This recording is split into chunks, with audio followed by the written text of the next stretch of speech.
ప్రభు అయిన యేసుక్రీస్తు శిలువ మీద నుండి పలికిన 4వ మాట, నా దేవా నా దేవా నన్నెందుకు చెయ్యి విడిచితివి. కీర్తనల గ్రంథము 22వ అధ్యాయము 1వ వచనములో రాజైన దావీదు చేసినటువంటి ప్రార్థనలో ఈ లేఖన భాగాన్ని మనం గమనిస్తున్నాం.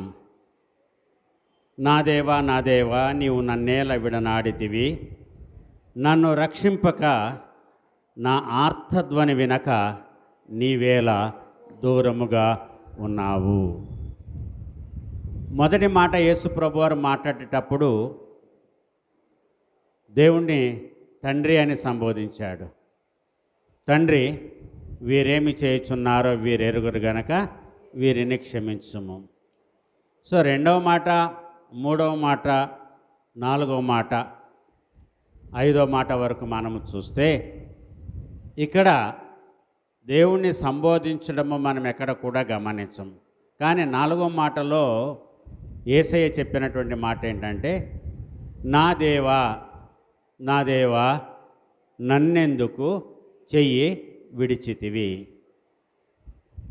అంతవరకే ఉంది. కానీ ఇక్కడ కీర్తనల గ్రంథం 22వ అధ్యాయం 1వ వచనంలో 2వ భాగం చూస్తాము. నన్ను రక్షింపక నా ఆర్తధ్వని వినక నీవేళ దూరముగానున్నావు.